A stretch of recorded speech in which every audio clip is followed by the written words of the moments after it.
اس سے پہلے، آج کی ناچاکی سے پہلے تمہارے درمیان کیا تعلقات تھے، اور تم نے تو نکاح میں وعدہ کیا ہے۔ یہ ہے اللہ کے احسان، یہ ہے اللہ رب العالمین کے فضل و کرم، جن کو ہمیں یاد رکھنا چاہیے۔ پھر ہمارے درمیان ناچاکی نہیں ہوگی۔ یہ حقوق عامہ کے تحت قرآن نے بیان کیا ہے۔ اگلی آیت دیکھیں، 237 بقرہ کی، وَلَا تَنْسَوُا الْفَضْلَ بَيْنَكُمْ، اپنے درمیان فضل کو نہ بھولو۔ یہ فیاضی کیا ہے؟ فضل کیا ہے؟ میاں کا بیوی کے لیے فیاضی کرنا، اور میاں کی بیوی کے لیے، اور بیوی کے میاں کے لیے۔ جب یہ چیز گھر میں ہوتی ہے نا کہ وہ ایک دوسرے کو بڑی فیاضی سے ان کے معاملات کو دیکھتے کرتے ہیں، یقین مانے گھر کا ماحول اتنا پیارا ہوتا ہے۔ بندہ جو گھر میں سکون ملتا ہے وہ کہیں اور نہیں مل سکتا، بشرطے کہ ان چیزوں کو انسان پیش نظر رکھ کے معاملات کرے گا۔ اور پھر اللہ تعالیٰ وہاں ایک بڑی اپنی خاص صفت، ان اللہ بما تعملون بصیر، آپ جو بھی معاملات کر رہے ہو، بیوی کے ساتھ فیاضی کے کر رہے ہو، بخل کے کر رہے ہو، اللہ اس کو سب عمل کو بصیر دیکھ رہا ہے۔ کبھی ہم نے ان چیزوں کو پیش نظر رکھا ہے؟ ذرا سوچیں۔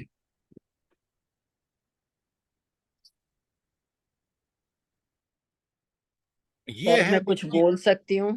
یہ ہیں وہ چیزیں جو انسانی زندگی کو، خاص کر ازواجی زندگی کو پرسکون اور پر اطمینان بناتی ہیں۔ جب ہم نے ان کو چھوڑا ہے، قرآن سے تعلق ٹوٹا ہے، آپ دیکھ لیں، اپنی فیملی لائف کو دیکھ لیں، گھریلو معاملات کو دیکھ لیں، بچوں کو دیکھ لیں، ہر چیز تباہی اور بربادی کی طرف جا رہی ہے۔ کیوں؟ ہم نے مجرم ہیں اللہ کے، ہم نے اللہ کے ان بے مثال احکامات کو چھوڑ دیا ہے، جو یہ بے مثال احکامات جو ہماری زندگی کے سکون، اطمینان اور ہر چیز کی گارنٹی دے سکتے تھے۔ اب بتائیے آپ جی۔ سر میں ایک بات کرنا چاہ رہی ہوں کہ دیکھیں، مرد جو ہیں، آپ کا کیا خیال ہے کہ یہ اتنے سیریس ہوتے ہیں بعض لوگ اپنے گھریلو معاملات میں؟ اور جو کچھ یہ آج کل کا ماحول اور جو وقت چل رہا ہے، اس میں دیکھیں بیوی گھر میں ہوتی ہے، اور کہیں نہ کہیں میں اپنی بات کر رہی ہوں کہ میں اعتبار نہیں کر سکتی ہوں، یعنی کہ میاں صاحب جو ہیں وہ نکلے ہیں باہر جاب پہ یا جس طریقے سے بھی جہاں بھی گئے ہیں، وہاں انہوں نے دوست بنائی ہوئی ہیں اور جو ان کے ساتھ ڈنر پہ جا رہے ہیں، یہ ہو رہا، لیکن آ کے جو گھر میں وہی اپنی بیوی کے ساتھ چاپلوسیاں کرتے ہیں، تو یہ کہاں کا اصول ہے کہ اور پھر دوسرا یہ کہ آپ اتنی لمبی بات کر رہے ہیں، قرآن نے کہا ہے کہ یہ کرو، نہیں سر۔ تو پھر قرآن پہ چلو۔ جب قرآن پہ نہیں چلو گے تو یہ ساری جو گندگیاں آپ بتا رہے ہیں یہ ہوں گی۔ تو یہی تو سر وجہ ہے نا کہ یہی میں قرآن اور سنت پہ نہیں چلتے۔ آپ کے سامنے رکھ رہا ہوں کہ یہ ہے اللہ کے احکامات، ان کو چھوڑو گے تو ذلیل ہوگے۔ آپ اس ذلت کی تفصیل بتا رہی ہیں۔ اللہ نے کوئی کمی چھوڑی ہے ہمارے لیے کہ ہمیں ہر حالات کے معاملے میں احکامات نہ دیے ہوئے؟ بتائیں مجھے۔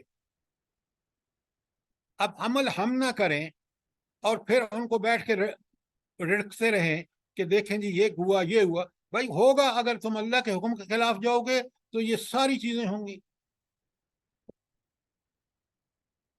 یہ آپ ایک بات کہہ رہی ہیں، میں آپ کو بتاؤں نا کئی رخ ہیں اس کے۔ یہ میاں کرتے ہیں، وہ بیویاں جو جاب کرتی ہیں۔ ذرا آپ تو مغرب میں رہتے ہیں، آپ دیکھیں تو صحیح، اللہ کے احکامات کی خلاف ورزی کر کے انسان نہیں رہتا۔ انسان رہتا ہے اس وقت تک جب اللہ کے احکامات پر عمل کرتا ہے، ورنہ وہ شیطان کا بندہ ہوتا ہے، اللہ کا بندہ نہیں ہوتا۔ اس کو سمجھیے، ان احکامات کو سمجھیے، ہم اپنی زندگیوں میں بھی نافذ کریں، اپنے میاں کو بھی سمجھائیں، میاں بیوی کو سمجھائیں، پھر انشاءاللہ حالات درست ہوں گے۔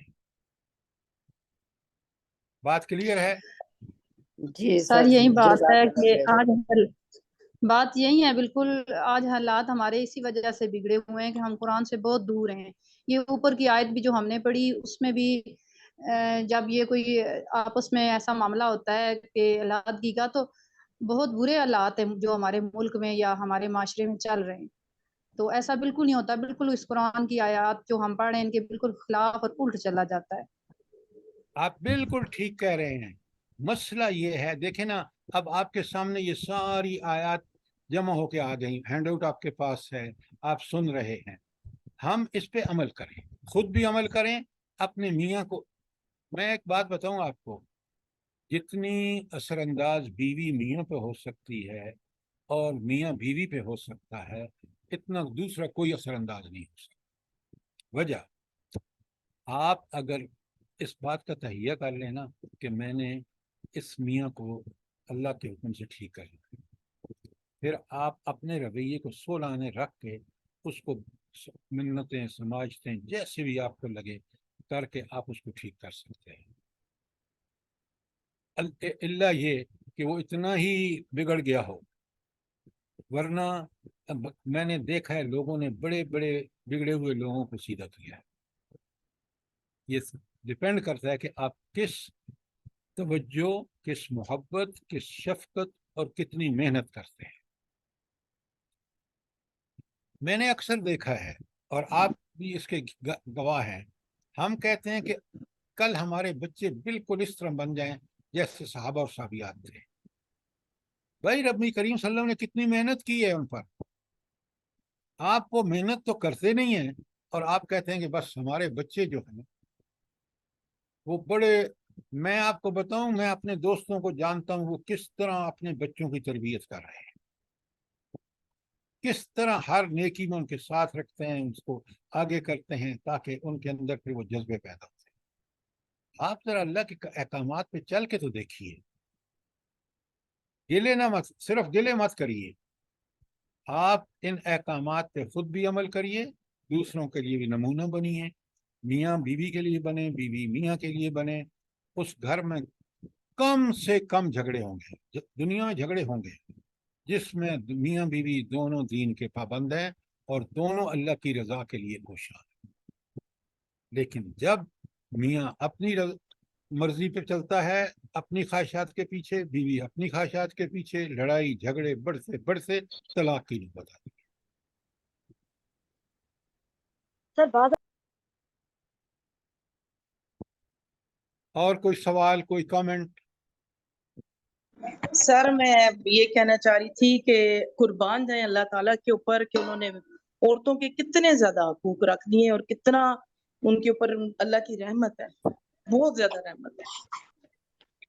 سر بعض وقت اس طرح ہوتا ہے کہ میاں بیوی جو ہوتی ہے وہ بہت اسلام پسند ہوتی ہے اور وہ بہت کوشش کرتی ہے، لیکن سر بعض مرد بالکل ابو جہل ٹائپ کے ہوتے ہیں، سر وہ کسی چیز سے نہیں مانتے، لیکن بیوی کو پھر صبر ہی کرنا چاہیے، وہ کیا کر سکتی ہے سر؟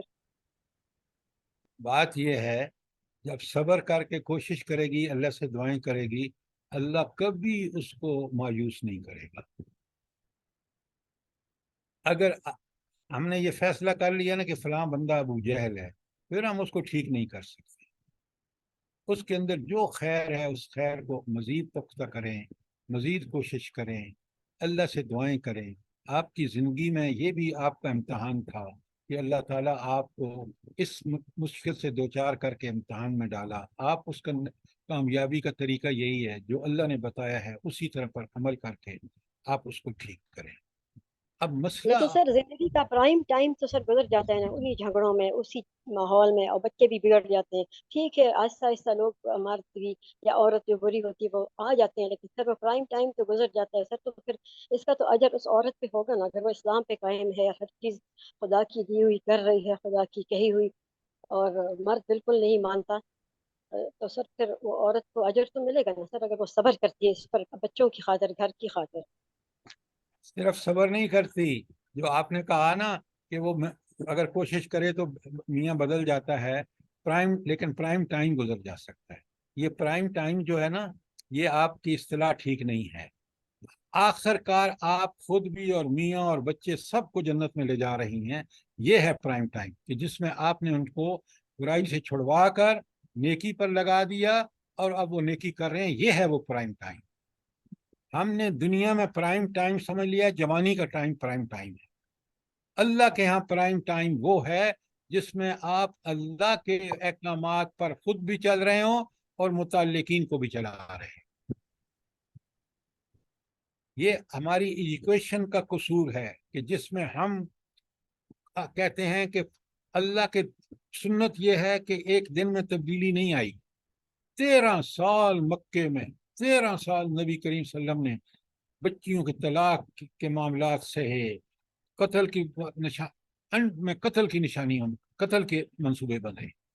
لیکن وہی مکہ کیسے سیدھا ہوا؟ 8 ہجری کو سارے اسلام لے آئے نہیں لے آئے.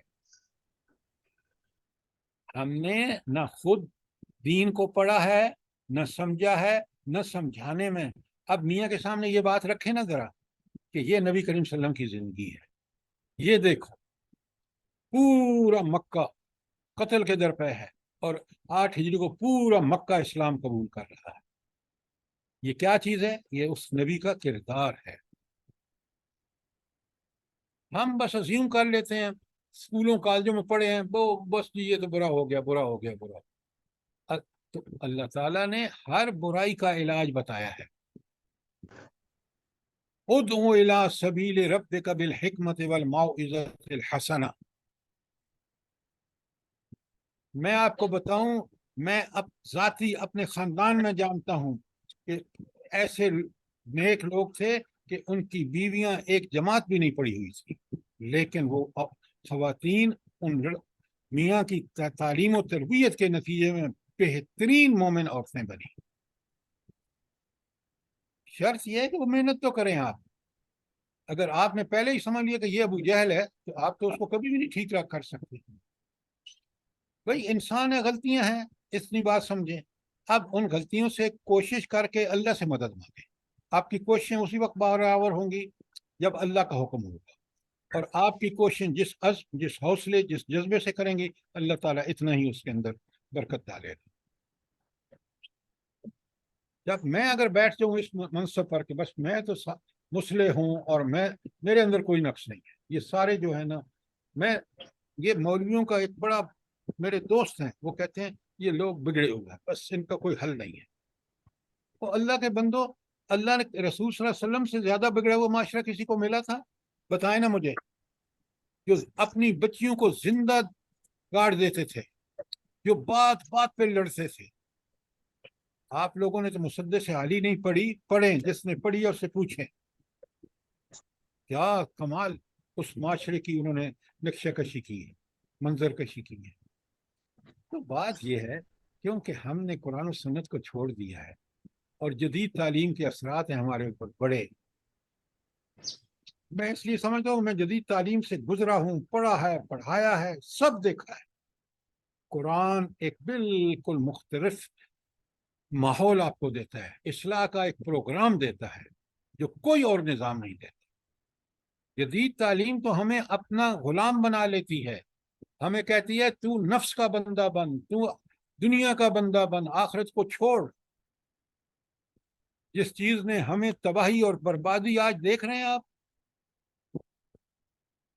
ہم کہتے ہیں ہم اللہ کو مانتے ہیں، یقین مانے اگر ہم اللہ کو مانتے تو ہماری یہ عدالتیں ایسی نہ ہوتی، ہمارے ادارے ایسے نہ ہوتے، ہماری اسٹیبلشمنٹ ایسی نہ ہوتی.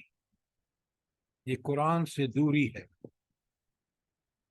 خود اللہ تعالیٰ فرماتے ہیں، اصول بتاتے ہیں، وَمَنْ أَعْرَضَ عَنْ ذِكْرِي، جو میرے اس ذکر قرآن سے منہ موڑا، فَإِنَّ لَهُ مَعِيشَةً ضَنْكَ، ہم اس کی زندگی کو تنگ کر دیں گے. یہ آج دیکھ لیں، قرآن کو سمجھیں، قرآن کے احکامات کو اس سے جڑیں. دنیا میں بھی اللہ تعالیٰ آپ کو بہترین سیرت کردار عطا فرمائے گا جب ان مشکلوں سے گزریں گے. اللہ کے تعلق صبر، اللہ کے لیے صبر کریں گے، نعمتیں ملیں گی، اللہ کے لیے شکر کریں گے، تو آپ بہترین انسان بن کے ابھریں گے اور آخرت میں جنت کے حقدار. اب یہ آخری حدیث یہ ہے حقوق عامہ کے بارے میں بہت ہی اہم حدیث ہے. میں اس کا ترجمہ آپ کے سامنے پڑھتا ہوں. اللہ تعالیٰ فرماتے ہیں تم میں سے ہر ایک نگران اور سرپرست ہے. اب ذرا دیکھیں، ہر ایک، آپ میں سب، اور تم میں سے ہر ایک سے اس کی رعیت جس پر وہ نگران ہے کے متعلق سوال کیا جائے گا. قرآن نبی کریم صلی اللہ علیہ وسلم کھول کے بیان کرے. امام جو اس کی رعایا ہے پر ذمہ دار مقرر ہے، اس کے بارے میں، ذمہ داریوں کے بارے میں سوال ہوگا. یہ تو ہو گیا معاملہ امام کا. نمبر 2، مرد اس کے خاندان کے لوگوں کا یعنی اہل خانہ پر نگران ذمہ دار ہے، اس سے ان کے حقوق و ذمہ داری کے متعلق سوال کیا جائے گا. یہ رکھے نا اپنے میاں کے سامنے، میاں بیوی کے سامنے رکھے کہ یہ اللہ، بخاری مسلم دونوں کی حدیث ہے. یہ ہو گیا مرد کا معاملہ، اس سے ان حقوق و ذمہ داری کے متعلق سوال کیا جائے گا. اور عورت اس کے شوہر کے گھر اور اس کے بچوں پر نگران ہے، اس سے ان حقوق و ذمہ داری کے متعلق سوال کیا جائے گا. اور غلام اپنے مالک کی دولت پر نگران ہے، اس سے اس کے متعلق سوال کیا جائے گا. یہ کس کی بات ہے؟ غلام کی بات ہے. ذرا دیکھیں یہاں، تم میں سے ہر ایک نگران ہے اور تم میں سے ہر ایک سے اس کی ذمہ داری پر سوال کیا جائے گا. یہ ہے رب کے احکامات جو اس کے نبی صلی اللہ علیہ وآلہ وسلم ہمیں بتا رہے ہیں. اب کتنا ہی بگڑا ہوا مرد ہو یا عورت ہو، اس کو اچھے ماحول میں اس بات اس کے سامنے رکھیں، ضرور وہ سوچنے پر مجبور ہوگا. اور آپ ذرا دیکھیں حقوق عامہ کے بارے میں جو یہ حدیث آیت ہے قرآن کی، ہن لباس لکم وانتم لباس لہن. لباس کیا کرتا ہے؟ نمبر 1، وہ جسم کو پروٹیکٹ کرتا ہے، وہ ستر پوش ہوتا ہے. نمبر 1. نمبر 2، وہ زینت، خوبصورتی کا سبب ہوتا ہے. ایک اچھا صاف ستھرا لباس فخر نہیں کہ جو آپ سمجھیں کہ بھائی میں ریشمی لباس پہن کے اور مجھے نہ طہارت کا پتہ ہے نہ دعاؤں کا پتہ ہے، تو وہ انسان کو خوبصورت نہیں بناتا. پردہ پوش بھی ہو اور خوبصورتی کا سبب بھی. تو میاں بیوی کے لیے پردہ پوش بھی ہے اور خوبصورتی کا سبب بھی ہے. وہ اس کی ہر بات کو، بری باتوں کو چھپاتا ہے اور اس کو نمایاں کرتا ہے، اس کے اندر نیکیاں. اسی طرح بیوی یہ کام میاں کے لیے کرتی ہے. تو وہ یہ ہے اس کا مطلب کہ وہ تمہارے لباس ہیں اور تم ان کے لباس ہیں. اب ذرا مجھے بتائیں کہ قرآن نے کوئی کسر چھوڑی ہے بات کو کلیئر کرنے سمجھانے میں؟ بتائیں. نہیں سر، کوئی کسر نہیں چھوڑی، کوئی کسر نہیں. تو قصوروار تو ہم ہی ہوئے نا، کہ نہ ہم ان کو دیکھتے ہیں، نہ پڑھتے ہیں، نہ ان کا استعمال کرتے ہیں، پھر حالات بگڑ جاتے ہیں، برے ہو جاتے ہیں، پھر بیٹھ کے روتے ہیں. اللہ پاک نے تو کوئی کمی نہیں چھوڑی، ایک ایک چیز کھول کے بیان کی. ذرا ترمذی کی حدیث دیکھیں، اکمل المومنین ایمانا احسنہم خلقا. بہترین مومن وہ ہے ایمان کے لحاظ سے جس کا اخلاق اچھا ہے، اخلاق بہتر ہے. اب آپ میں سے جو سب سے بہتر سمجھتا ہو مجھے بتائے اخلاق کیا ہے دین اسلام میں؟ اخلاق کیا ہے؟ اگر مجھے یہی نہیں پتا کہ اخلاق کیا ہے تو میں اس کو بہتر کیسے بناؤں گا؟ میں بہتر مومن کیسے بنوں گا؟ بتائیں نا مجھے، جلدی بتائیں. اخلاق کیا چیز ہے اس دین میں؟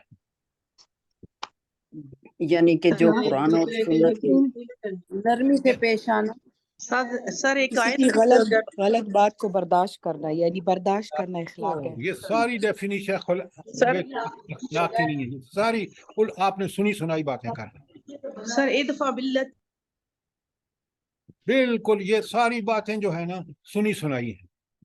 آپ ذرا لکھیں، پین قلم لے لیں، لکھیں. اخلاق 3 چیزوں کا نام ہے. نمبر 1 فضائل اخلاق پر عمل کرنا اور رذائل اخلاق سے بچنا۔ فضائل اخلاق کو انگریزی میں ورچوز کہتے ہیں اور رذائل اخلاق کو وائسز کہتے ہیں۔ اب سنیں، فضائل اخلاق کیا ہیں؟ نیکی، سچائی، دیانت، امانت، ایمان، ہر وہ چیز جو بھلی ہے وہ ہے حسن اخلاق، اور ہر جو بری چیز ہے، جھوٹ، بدگمانی، حسد، بغض، کینہ وغیرہ، ساری چیزیں، کفر، منافقت، یہ ساری چیزیں جو ہیں یہ ہیں آپ کی برائیاں، ان سے بچنا۔ تو اخلاق پہلی چیز یہ ہے کہ فضائل کو اپنانا اور رذائل کو۔ نمبر 2، لکھے سب لوگ، جو حقوق آپ کے ذمے ہیں ان کو بجا لانا، یہ حسن اخلاق ہے، اور اصول دوسرے کے حقوق کو لفٹ نہ کرانا، یہ رذائل اخلاق۔ اور تیسری بات، بہترین آداب سے چیزوں کو مکمل کرنا، کھانے کے آداب ہیں، چلنے پھرنے کے آداب ہیں، دوسروں سے بات کرنے کے آداب ہیں، وغیرہ وغیرہ، یہ ہے اخلاق۔ تو اگر اخلاق بہتر ہوں گے تو پھر اس کا ایمان بہتر ہوگا، یہ ہے اس حدیث کے ٹکڑے کا مطلب۔ اخلاق خراب ہے تو گویا اس کا ایمان ہی نہیں، تو یہ ایمان کے تقاضوں میں سے ہے۔ اب سنیں اگلا حصہ، وَخِيَارُكُمْ، تم میں سے اچھا کون ہے؟ خِيَارُكُمْ لِنِسَائِهِمْ، جو اپنی عورتوں کے ساتھ اچھا ہو وہ اچھا ہے۔ تو انگریزی میں کہتے ہیں نا، چیریٹی بگنز ایٹ ہوم، کہ اگر گھر میں اپنی بیوی کے ساتھ اس کا حسن اخلاق نہیں ہے تو باہر نہیں ہو سکتا، وہ سب بناوٹ ہے۔ اخلاق ان 3 چیزوں کا نام۔ لیکن اب آپ کو پتہ ہے، بڑے غور سے سنیے، دین اسلام جو ہے اس میں نمبر 1 پہ عقائد و ایمانیات ہے، نمبر 2 پہ عبادات ہیں، نمبر 3 پہ اخلاق ہے، نمبر 3۔ اور اخلاق کے معنی مجھے نہ پتہ ہوں تو پھر میں کیسا اسلام کا ماننے والا ہوں؟